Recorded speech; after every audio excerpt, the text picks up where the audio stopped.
Hey everybody, Peter Sinodinos here.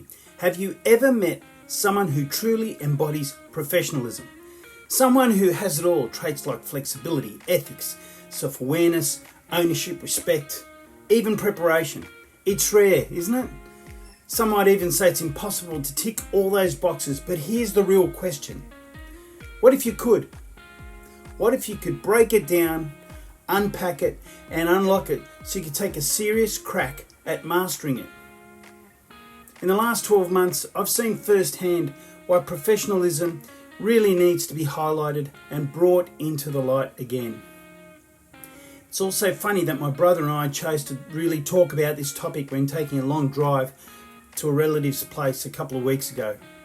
It's not just important, it's essential. It creates order, ensures things get done properly, and sets the tone for personal and business and group excellence. And trust me, when professionalism slips, the cracks really show.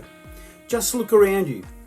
Recently I've seen an airline, once a shining beacon of excellence, start to really slide so much that its competitors, who used to be really lagging behind, suddenly look like the experts in their field. Or crowds just jumping onto protest bandwagons, not because they really care about the cause or it directly affects them, but because it's easier than demonstrating real value. Instead of contributing positively, they become tools of someone else's discontent. Now, that might be harsh and might be unfair, but where have all the good leaders gone, as a great Aussie recruitment company says? Shout out to you, Mr. Greg. Professionalism isn't a buzzword, it's a way of life. It's a commitment. It's a mindset. And yes, it's a huge undertaking. But when you break it down into its core dimensions, and there are 3 of them, we'll talk about that over the coming weeks, you choose to see the pieces fall into place. So far, I've talked about these traits this week. Flexibility, which lets you adapt to any situation. Ethics guide your choices when nobody's watching.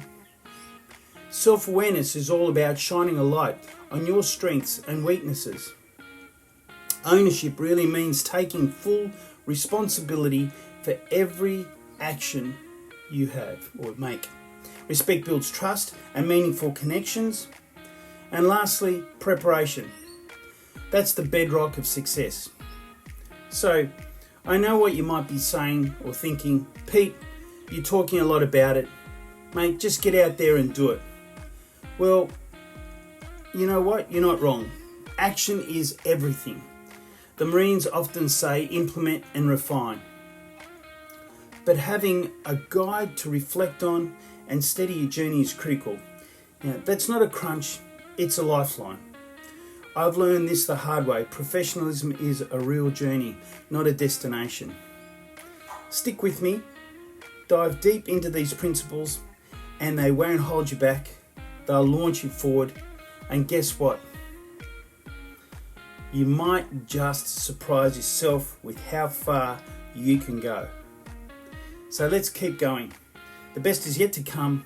I appreciate you watching part 1 of professionalism, a topic my brother really encouraged me to look at